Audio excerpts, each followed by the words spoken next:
Faz o que tu queres a ser tudo da lei. Bom dia. Meu nome é Fernando Liguri e você está no Corrente 93. Então, esse vídeo é o resultado de uma conversa que eu tive ontem com uma aluna. Nós estávamos falando sobre esse tema, que é a visão encantada do mago. Mas antes da gente entrar nesse tema, eu queria dar um recado. Estão abertas as inscrições para o curso O Culto de Shakti Bábalo, Magia Tântrica Telêmica. Esse é um curso que eu vou ministrar junto à minha esposa sobre o trabalho mágico da sacerdotisa, primeiro dentro da filosofia de Telemann e depois no Tantra. E no fim da história nós conseguimos fazer um arranjo elegante entre uma prática telêmica tântrica. Esse curso ele é orientado mais para as mulheres, mas os homens também são bem-vindos. E nós partimos do ponto em que você já tem alguma noção do que é Telemann, alguma noção da cosmogonia de Telemann. Se você ainda não tem essa noção, então eu sugiro que você faça primeiro o curso Misticismo Telêmico, Meditação em Teoria e Prática, que eu também estou ministrando em paralelo a esse curso Shakti Bábalo. Porque aí, nesse curso de misticismo telêmico, você vai poder se familiarizar melhor com o sistema de Telemann, com o sistema de iniciação proposto por Aleister Crowley. E aí vai ficar muito mais fácil de você entender tudo que a gente está falando no culto de Shakti Bábalo. Muito bom. Então, vamos lá. O link para a descrição, para a página do curso, para você ter acesso, vai estar aqui na descrição do vídeo. Seja muito bem-vindo. Muito bom. Então agora vamos passar a nossa visão encantada do universo. A nossa grande dificuldade como magistas no mundo, a nossa grande dificuldade também como seres humanos, como homens e como mulheres, é lidar com uma gama de emoções que nós temos dos mais variados tipos, acionadas das mais variadas maneiras, conforme as circunstâncias da vida, e em não conseguir lidar, a nossa dificuldade em não conseguir lidar com essas emoções. Eu tenho falado disso em alguns vídeos. A vida nos impõe certas circunstâncias. Essas circunstâncias são responsáveis, são gatilhos para disparar um sem número diferente de emoções no nosso interior, e nós não temos habilidade, nós não temos controle, nós não temos manejo para lidar com essas emoções. Por conta dessa inabilidade em lidar com essas emoções, a gente vê o mundo de uma maneira cinza. A gente não consegue ver o mundo, as cores do mundo, como ele verdadeiramente é. Então, um dos grandes desafios do magista é conseguir ter habilidade para lidar com isso. Isso ele faz na construção das suas armas mágicas, no trabalho mágico em que ele tem com cada um dos elementos. O elemento fogo, o elemento terra, o elemento água, o elemento ar. Para depois ele conseguir estruturar esses elementos equilibrar esses elementos na sua psicoesfera, no seu interior. A partir do equilíbrio desses elementos, ele consegue ter mais o quê? Manejo, mais destreza para lidar com essas emoções, com esses elementos água descontrolado e outros elementos juntos, né? Os elementos combinados.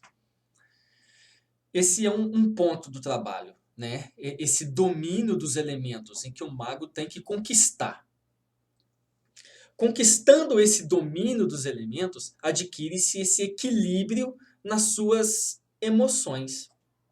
Só que um outro ponto muito importante nessa equação toda, no equilíbrio dessas emoções, além de você aprender, né, a manejar os elementos no seu interior, é o trabalho para se aprender a manejar esses elementos. O que eu quero dizer com isso? Eu só fui aprender magia de verdade quando eu tive uma imersão mais profunda dentro do Tantra. Por quê? Porque o Tantra, ele conseguiu preservar até hoje, na sua prática mágica, na sua prática espiritual, a mesma visão do mago do passado, que é uma visão animista do universo, que é uma visão xamânica do universo. O mago do passado, o xamã, o tântrico, ele observa o mundo de maneira encantada. Ele conversa com o universo. Ele tem uma interação mais profunda com o universo. A sua prática mágica, ela é uma terapia espiritual. O mago que encarna essa visão animista do universo, ele não precisa de terapia. Ele mesmo é o seu terapeuta, primeiro, no seu processo meditativo, no seu processo de inquirição interior, no seu processo de autoconhecimento. E segundo, no seu processo de interação com o universo. O que eu quero dizer? Por exemplo, um mago do passado, um xamã, um sacerdote tântrico, se ele tem algum problema relacionado a medo, o que ele faz? Ele sabe que isso é uma falta de firmeza. Ele sabe que isso é uma falta de estabilidade. Porque quando você tem firmeza, quando você está estável, você consegue administrar os seus medos tranquilamente. Portanto, ele sabe que isso é o quê? Isso, se for um sacerdote tântrico, ele sabe que isso é uma deficiência no seu Muladhara Chakra. Se for um mago do passado, ele sabe que isso é uma deficiência no seu elemento terra, no seu Malkuth. Então o que ele faz? Ele toma medidas apropriadas, mágicas, medidas terapêuticas para resolver esse problema. Por exemplo, se ele chega em uma área, se o sacerdote antigo, se o mago do passado, se ele chega em uma área onde ele tem a oportunidade de ter acesso ao chão, a uma terra, a uma grama, ele pode muito bem cavar, colocar os seus pés, enterrar os seus pés.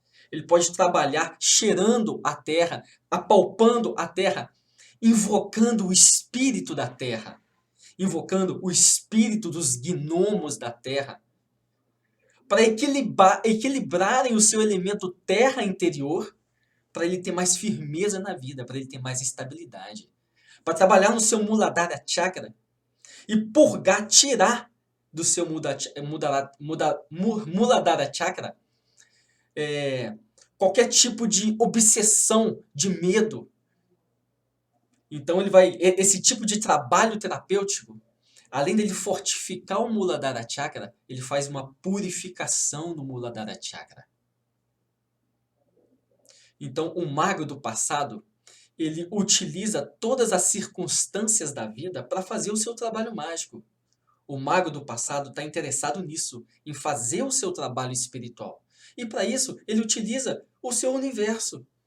Então, se ele tem uma oportunidade no dia em colocar os pés na terra, em cheirar a terra, para fazer um trabalho com o seu Muladhara Chakra, para te dar mais estabilidade, para você aprender a superar o seu medo. Porque, meu amigo, com medo, um monte de entrave no seu caminho espiritual começa a acontecer. Então, você tem que superar os seus medos. Você tem que ter uma estabilidade no seu Muladhara Chakra. E você pode utilizar o universo ao seu redor. Mas eu só aprendi isso de verdade, a ter essa visão mágica do universo, a essa interação mágica do universo, quando eu fui estudar o Tantra. Porque o ocultista ocidental moderno, ele fala muito bem de magia. Ele conversa muito bem de magia. Ele te faz pensar que entende muito bem de magia.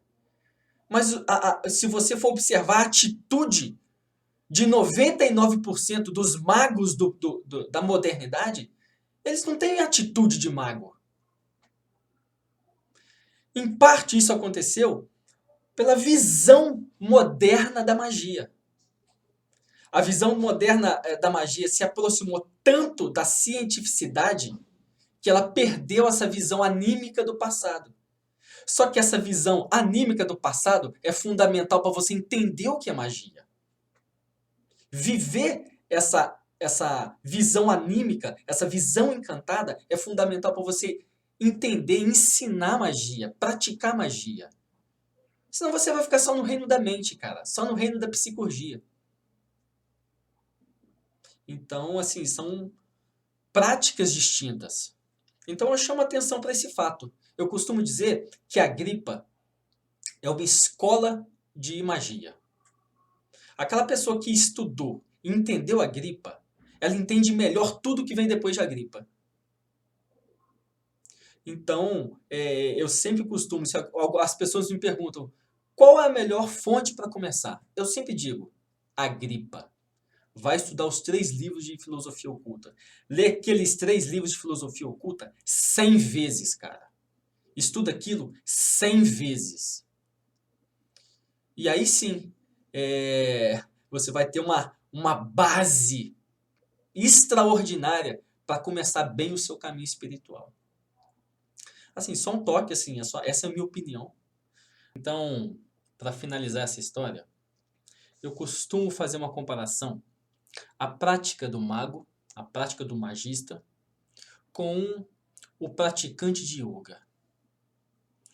Aquilo que a gente faz em cima do tapetinho de yoga, postura, respiração, meditação, a gente não pode chamar de yoga.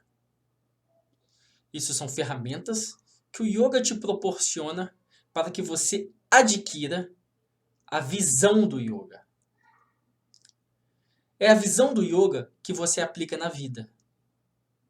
É quando você começa a tirar a prática de yoga de cima do tapete e começa a levar ela para a sua vida. Quando você está lá no tapetinho e você está sofrendo no tapete de yoga e você está sofrendo naquela postura, eu viro e vou falar assim para você. Procura encontrar dentro desse desconforto um pouco mais de conforto. Na nossa vida, tantos são os problemas, tantos são os desconfortos que a gente tem que passar. E se a gente não tiver um equilíbrio dentro desse desconforto, a gente não consegue manejar. Então, aquele ensinamento que você tem no tapetinho, de encontrar a harmonia, de encontrar a estabilidade, de encontrar o conforto dentro do desconforto, você leva ela para a sua vida, para o seu cotidiano. E aí você começa a mudar a sua visão de mundo. E aí sim, o yoga começa a fazer efeito na sua vida. Se você não gosta de praticar yoga, se você só gosta de praticar magia, que é o Karma Yoga do Ocidente, leve esse ensinamento para a sua prática da magia.